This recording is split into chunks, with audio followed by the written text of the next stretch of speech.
మానవుణ్ణి సకల సంపూర్ణుడిగా ఈ దేవి అనుగ్రహిస్తుంది. సర్వలోకాల పోషకురాలు అమ్మ అనే అంతరార్థం ఈ అవతారంలో కనిపిస్తుంది.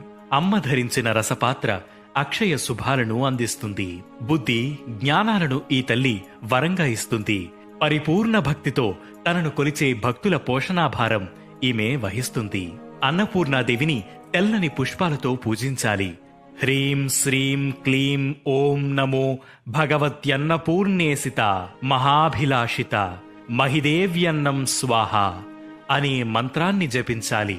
అమ్మవారికి నైవేద్యంగా దద్దోజనం పొంగలి నివేదించాలి. అన్నపూర్ణ అష్టోత్తరం స్తోత్రాలు పారాయణం చేయాలి.